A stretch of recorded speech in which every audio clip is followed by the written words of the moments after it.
भाइयों नमस्कार। हरे कृष्णा। राधे राधे। हम अपने समय में एक फिल्मी गाना सुना करते थे। सजन रे झूठ मत बोलो, खुदा के पास जाना है। ना हाथी है ना घोड़ा है, हमें पैदल ही जाना है। हमने ये गाने को सुना है एक फिल्मी अंदाज के अंदर, तो सहजता से हमने इस गाने को लिया है और गाना गाया है। सजन रे झूठ मत बोलो, खुदा के पास जाना है। अब हम इसी गाने को यथार्थ में लें,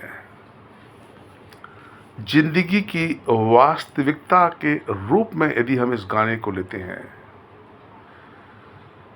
तो बहुत कुछ सही है। हमको अकेले ही जाना है, और जो लोग अभी भी अकेले रहने की आदत में नहीं है, जिनके आगे पीछे 10 ब्लैक कमांडो चलते हैं, बॉडीगार्ड चलते हैं, एक फ़ोन कॉल पे 50 आदमी आ जाते हैं, ये वीडियो उन लोगों के लिए ज़्यादा है। और विशेषकर उन लोगों के लिए जिसकी उम्र हम दराज है, 60 या 60 के ऊपर जा रहे हैं। तो मैं उन सभी भाइयों को, बहनों को एक एडवाइस दूंगा, अभी भी देर नहीं है, अकेले रहने की आदत को डाल लीजिए।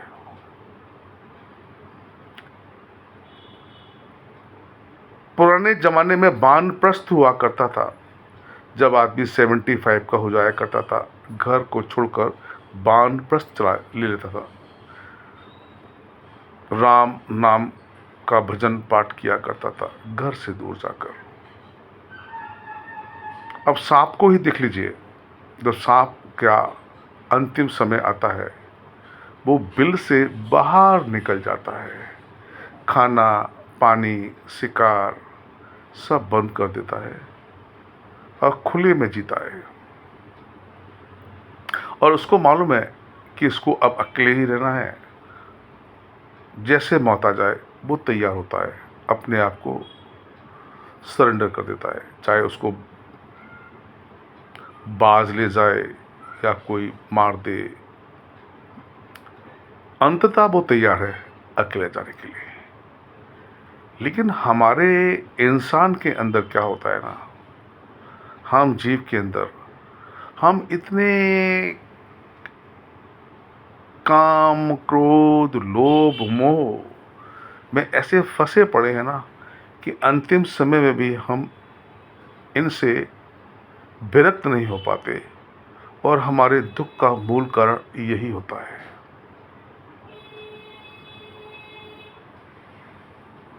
अभी भी आप नहीं समझे मैं क्या कह रहा हूं। एक बार कुछ एकांत में जाकर आंख बंद करके ये सोचिए कि मैं अकेला हूं। अकेले रहने की आदत को डालिए। ना जाने कब प्रभु का आदेश आ जाए तो हमको सब कुछ छोड़कर जाना पड़ेगा। उस सीन को एक बार आंख बंद करके सोचिए ना, कि ऐसे में जब आपको अकेले जाना होगा एक लंबी यात्रा पर, साथ में कोई नहीं होगा, ना घर का ना बाहर, यमराज के सिवा। पता नहीं किस गति में हम जाते हैं। ऑफ कोर्स कर्मों का हिसाब होगा, लेकिन अकेले ही जाना होगा।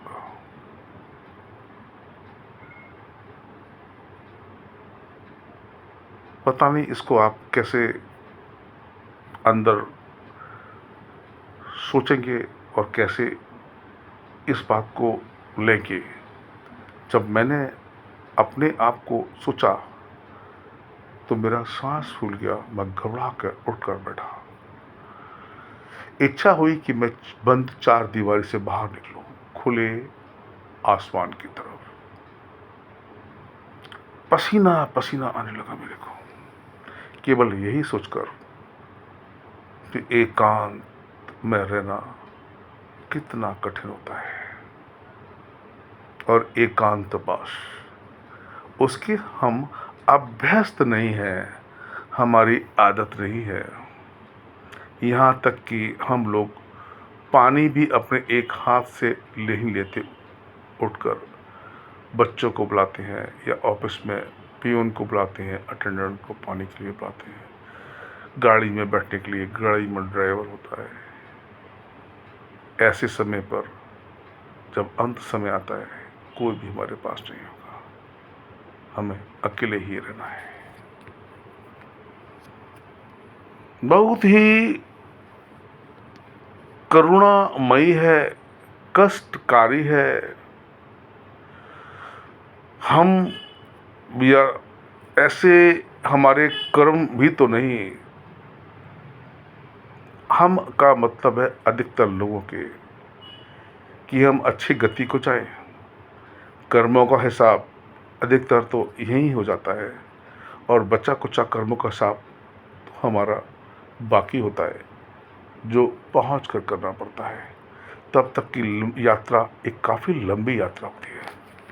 पता नहीं कौन सी योनि में हमारा जन्म हो, भूत प्रेत जानवर, ना जाने कौन सी योनि हो, किस रूप में हो। तो मैं सभी भाई बहनों को बोलूँगा, अभी से अलर्ट हो जाइए, राम नाम को मत बिसराइए, और ऐसा कोई कर्म ना करें जो दुखदाई हो। अच्छा कर्म करें, अच्छी सोच रखें। जो गलती बस हुआ है, अनजाने में हुआ है, उसके लिए प्रभु से हम माफ़ी ही मांग सकते हैं, उसके लिए पश्चाताप कर सकते हैं, और अब ऐसा कोई कर्म ना करें। राम नाम का साथ मत छोड़िए। होना तो वही होगा जो विधि का विधान है। सुनहु भरत भाभी प्रबल, बिलख कहूँ मुनिनाथ, हानि लाभ जीवन मरण, यस अपयस विधि हाथ। यथा इसका मतलब है कि जो कुछ होना है आगे, वो सब विधि के विधान है, तय किया हुआ है। हमारे हाथ में कुछ नहीं है, यहाँ तक कि प्रभु के भी हाथ में। सब कर्मों का विधान है, और यदि प्रभु के हाथ में होता तो राम की कहानी आपको मालूम है, कृष्ण की लीला आपको मालूम है, कितने संकट से गुजरे हैं। वो भी अपने जीवन की जो क्षण थे उनको वो नहीं बदल सके, क्योंकि जो विधि में लिखा था उन्होंने उसका विधान को फॉलो किया है। एज ए मर्यादा पुरुषोत्तम राम और श्री कृष्ण।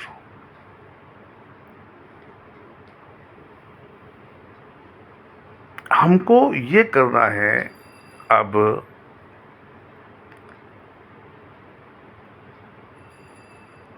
राम नाम मत बिसारिए,